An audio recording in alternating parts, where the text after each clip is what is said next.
भगवान के नाम पर कुछ दे दे बेटा।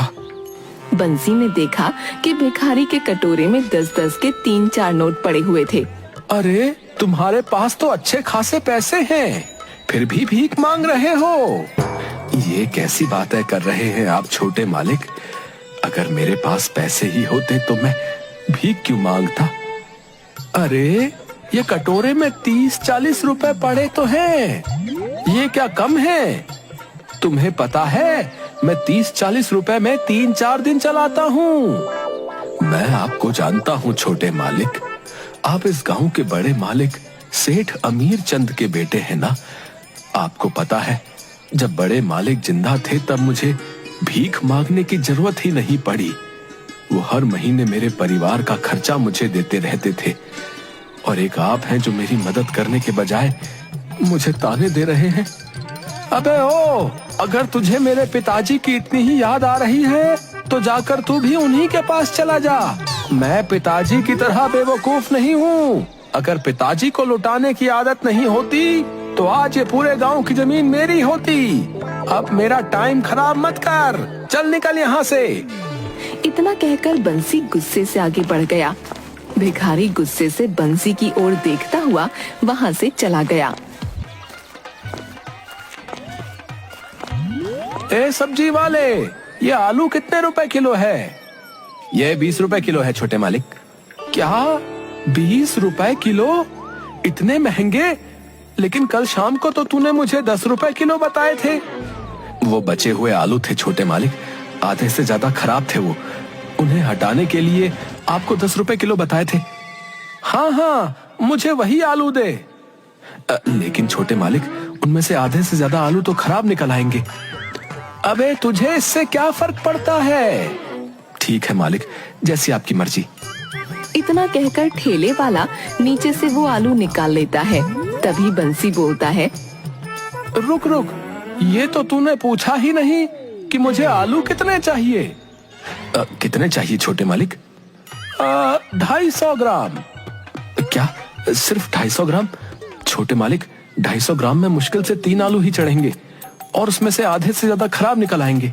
पागल हो गया है क्या? मैं पूरे दिन 10 रुपए की सब्जी खरीद कर अपने घर के लिए ले जाता हूँ। मुझे लेक्चर मत दे। चल जल्दी से, जितना मैं कहता हूँ बस उतना ही निकाल। बंसी की बात पर सब्जी वाले को गुस्सा तो बहुत आता है, लेकिन वो गुस्सा दबा कर रह जाता है।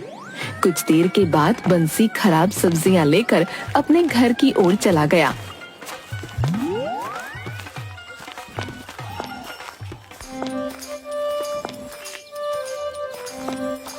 सब्जी देखकर उसकी पत्नी रज्जो का पूरी तरह से मूड खराब हो गया।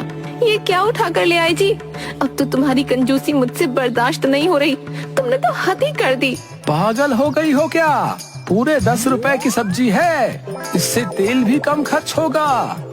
10 रुपए की सब्जी क्यों उठा लाए? 10 रुपए का चाकू खरीद कर हम दोनों के गले काट दो। तुम अकेले ही रहना, तुम्हारे बहुत पैसे बचेंगे। चाकू खरीदने के लिए भी पैसे क्यों खर्च करूं? रसोई में पड़ा तो है ना। हे भगवान, मैं इस आदमी का क्या करूं? जाओ, नहीं बनाऊंगी सब्जी। मैं भी भूखी रहूंगी, तुम्हारा बेटा भी भूखा रहेगा। चलो अच्छा है, कम से कम एक दिन का खाना तो बचेगा। बंसी की बात सुनकर रज्जो पैर पटकती हुई उस खराब सब्जी को बनाने चली गई। बंसी फिर से आराम की नींद सो गया। कुछ दिन ऐसे ही और बीत गए, लेकिन बंसी की कंजूसी दिन पर दिन बढ़ती चली जा रही थी। एक दिन की बात है, रज्जो बंसी से बोली, देखिए जी, राजू के पास जितने भी कपड़े थे सब फट चुके हैं। उसके लिए कुछ नए कपड़े ले आइए। पागल हो क्या? उसके लिए पैसे खर्च करने की क्या जरूरत है? घर में इतनी चादर पड़ी हुई है, उन्हें काट कर दर्जी को दे आओ। नहीं नहीं, दर्जी को मत देना, वो पैसे ले लेगा। तुम तो सिलाई जानती हो ना, खुद सिल लो। पागल हो गए हैं क्या? इतने बड़े सेठ के बेटे होकर ऐसी बात करते हैं। हमारा बेटा राजू क्या घर की पुरानी फटी हुई चादरों के बने कपड़े पहनेगा? आपको नहीं लगता कि उससे कितना मजाक बनेगा उसका? कोई मजाक नहीं बनेगा। मुझे देखो, पिछले 3 साल से यही बनियान और यही पजामा पहना हुआ हूँ। किसी की हिम्मत है कि मुझे कुछ कहे? और राजू के कपड़े मैंने पिछले साल ही तो बनवाए थे। राजू की उम्र बढ़ती हुई है, तुमने जो कपड़े बनवाए थे वो फट भी गए हैं और छोटे भी हो गए हैं। मत भूलो कि राजू अभी बच्चा है। नहीं नहीं, मैं और ज्यादा पैसे खर्च नहीं कर सकता। बंसी की बात सुनकर रज्जो की आंखों से आंसू आ गए। मुझे पूरी उम्मीद है कल को राजू और मैं बीमार पड़ गए तो तुम हमारी दवाई के लिए भी 1 रुपया नहीं दोगे। अरे पहले के लोग जब बीमार पड़ते थे तो क्या दवाई से ठीक होते थे? जंगल की जड़ी बूटियां खाकर ही मुफ्त में ठीक हो जाते थे। ये तो आजकल के डॉक्टरों के चोचले हैं पैसे बनाने के लिए। मैं सब जानता हूँ, मुझसे ज्यादा अक्लमंद कोई नहीं है। बस बहुत हो गया, इससे ज्यादा मैं तुम्हें बर्दाश्त नहीं कर सकती। पत्नी होने के नाते तुम्हारी जितनी सेवा करनी थी मैंने कर ली। मैं और मेरा बेटा इस घर में अब एक पल नहीं रह सकते। जा रही हूँ मैं अपने बेटे को लेकर, पड़े रहो अकेले इस घर में। अरे जा रही हो तो जाओ। रज्जो गुस्से से अपने बेटे को लेकर वहाँ से चली गई और बंसी आराम से लेट गया। अच्छा हुआ चले गए दोनों। रोज के हिसाब से मेरे इनके खाने पर ही करीब 50 रुपए खर्च होते थे। 25 के हिसाब से महीने में बनते हैं 750 रुपए और 750 रुपए के हिसाब से साल में बनते हैं 9,000 रुपए। बताओ, हर साल इनके ऊपर 9,000 रुपए का खर्चा करना पड़ता था भाई। बंसी की पत्नी गुस्से से जंगल के रास्ते से राजू को लेकर चली जा रही थी। तभी राजू का पैर फिसल गया और राजू गिर गया। चोट तो नहीं आई बेटा? नहीं माँ। अरे तुम्हारे पैरों में से तो हल्का हल्का खून निकल रहा है। चलो वो सामने एक पेड़ है, वहाँ बैठकर आराम कर लेते हैं, फिर चलेंगे। रज्जो राजू को लेकर उस पेड़ के नीचे बैठी ही थी कि तभी वहाँ पर एक साधु भिक्षा मांगने आ गए। ईश्वर के नाम पर बाबा को कुछ दे दे बेटी। क्या बाबा, आप भी किससे मांग रहे हो जिसका पति जिसे 1 पैसा भी नहीं देता? रज्जो की बात सुनकर साधु रज्जो को गौर से देखने लगा। मैं तुझे जानता हूँ, तू सेठ अमीर चंद की बहू है ना? अरे आप तो मुझे सचमुच जानते हैं, आपने सही पहचाना। वो बहुत अच्छे व्यक्ति थे। वो हर महीने साधुओं को जलपान कराया करते थे और उनकी खूब सेवा किया करते थे। हाँ, लेकिन उनके इस दुनिया से जाने के बाद उनके बेटे ने इस परंपरा को तोड़ दिया। वो दान देने में बहुत ज्यादा मशहूर थे और उनका बेटा कंजूसी में, वो भी इतना कंजूस कि इतनी दौलत होने के बाद भी अपने बेटे के लिए कपड़ा तक नहीं बनवा सकता। लगता है तुम अपने पति से बहुत ज्यादा परेशान हो। वैसे मैंने उसकी कंजूसी के चर्चे सुने हैं। सिर्फ तुम ही नहीं बल्कि पूरा गांव उसकी कंजूसी से परेशान है। जाओ बेटी, घर जाओ, कल से तुम्हारा पति सुधर जाएगा। सच में बाबा? साधु ने रहस्यमयी अंदाज में मुस्कुराकर कहा। हाँ, सच में। साधु के कहने पर रज्जो वापस अपने पति के घर चली गई।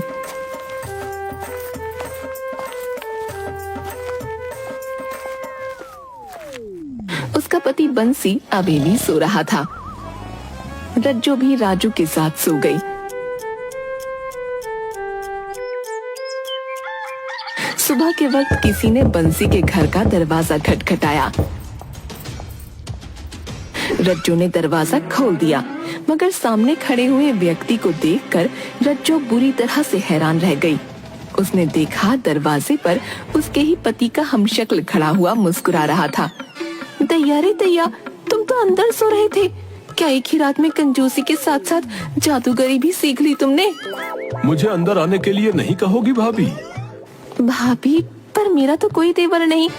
पहले मुझे अंदर तो आने दो, उसके बाद बैठकर बात करते हैं। उस व्यक्ति के कहने पर रज्जो वहाँ से हट गई। बंसी सो रहा था। जुड़वा तो मैंने बहुत देखे हैं, लेकिन तुम तो हूबहू बिल्कुल मेरे पति की शक्ल के हो। मेरा नाम चंदू है भाभी, मैं आपका देवर हूँ और बंसी का जुड़वा भाई। इतना कहकर चंदू ने बंसी को सोते से उठा दिया। अरे तुम तो अपने घर चली गई थी, फिर वापस क्यों आ गई? आंखें खोलो भैया, मैं हूँ तुम्हारा जुड़वा भाई। अपने घर में किसी आदमी की आवाज सुनकर बंसी उठकर बैठ गया। मगर सामने अपने हमशक्ल को देखकर वो बुरी तरह से हैरान होकर बोला, कौन कौन है तू? तुम्हारा जुड़वा भाई है। मेरा जुड़वा भाई? पागल हो गया है क्या? मैं अपने पिताजी की इकलौती संतान हूँ। मेरा कोई भाई नहीं है। नहीं भैया, आपको कोई गलतफहमी हुई है। पिताजी ने कभी आपको इस बारे में बताया नहीं। पिताजी ने मुझे बचपन से ही यहाँ से अलग रखा था, पर कुछ दिनों पहले ही मुझे पता चला कि पिताजी अपनी सारी जायदाद मेरे नाम कर गए, इसलिए मैं तुरंत दौड़ा चला आया यहाँ। तेरा दिमाग तो ठीक है। अरे सारी दौलत मेरी है, तू जरूर कोई बहरूपिया है जो मेरी दौलत लूटने आया है। ऐसा नहीं है बंसी भैया, मेरे पास जायदाद के सारे कागजात हैं। इतना कहकर चंदू ने अपने बैग से कुछ कागजात निकालकर बंसी के सामने रख दिए। ये देखिए, इसमें इस वसीयतनामे में पिताजी के हस्ताक्षर हैं। पिताजी बहुत ज्यादा दयालु थे बंसी भैया, और मैं भी उन्हीं पर गया हूँ। अब मैं ये सारी दौलत सारे गांव में बांट दूंगा। पिताजी की आत्मा को शांति मिलेगी। क्या खाक शांति मिलेगी? मान ना मान, मैं तेरा मेहमान, मैं तुझे जानता तक नहीं, और ये कागज ये फर्जी है। चंदू और बंसी आपस में बुरी तरह से झगड़ा करने लगे। बंसी मानने को तैयार ही नहीं था कि चंदू उसका भाई है। ये सारा नजारा हैरत से राजू और रज्जो देख रहे थे। बात इतनी बड़ी थी कि उन दोनों को गांव के मुखिया के पास जाना पड़ा। सारा गांव वहां पर मौजूद था और उन दोनों भाइयों को हैरत से देख रहा था। मुखिया वसीयतनामा देखकर बंसी से बोले, वसीयत में तेरे पिताजी के यानी सेठ अमीर चंद के हस्ताक्षर हैं। इसकी शक्ल जो है हूबहू तुझसे मिलती है। कानून के मुताबिक जो है यही सारी संपत्ति का मालिक है। ये कैसी बातें कर रहे हैं आप मुखिया जी? अरे मैं कोई अपनी तरफ से नहीं कह रहा हूँ बंसी। अरे इसके पास सारे कागजात हैं और वो सब असली हैं, समझे?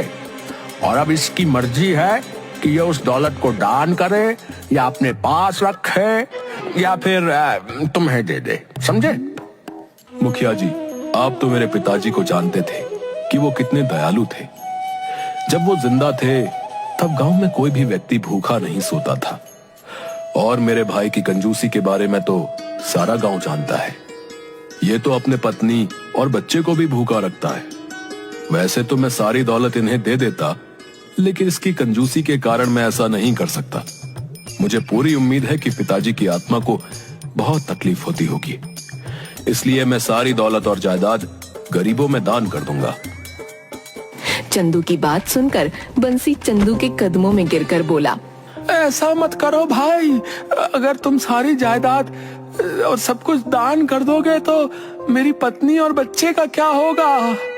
उनको तो वैसे भी तुमने बहुत परेशान रखा हुआ है, वो कहीं ना कहीं गुजारा कर लेंगे।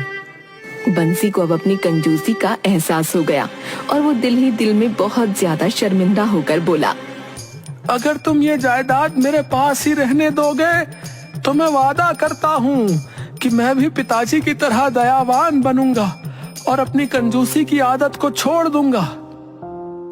बंसी ने इतना बोला ही था कि तभी एक रोशनी हुई, चंदू के चेहरे पर चमकी और देखते ही देखते चंदू उसी साधु में परिवर्तित हो गया जिस साधु से बंसी की पत्नी की मुलाकात हुई थी। ये देखकर बंसी की पत्नी रज्जो हैरत में पड़ गई। तेरी आंखें बता रही हैं कि तुझे अपनी गलती का पश्चाताप है। ये सारा नाटक मैंने तुझे सुधारने के लिए किया था, ताकि तेरी आंखें खुल जाएं। रज्जो तुरंत साधु के पैरों पर गिरकर बोली, साधु महाराज, मुझे नहीं मालूम था कि आप इतने पहुंचे हुए साधु हैं। मैं कोई मामूली साधु नहीं हूँ बेटी, बल्कि मायावी साधु हूँ। तेरी आंखों की उदासी मुझसे उस वक्त देखी नहीं गई। मैं वादा करता हूँ साधु महाराज कि अब मैं कभी भी कंजूसी नहीं करूंगा, हाँ, और अपने पिताजी की तरह बनकर दिखाऊंगा। बंसी की बात सुनकर साधु मुस्कुराता हुआ वहाँ से गायब हो गया और उस दिन के बाद से बंसी अपने पिताजी की तरह दयावान हो गया और उसकी कंजूसी की आदत खत्म हो गई।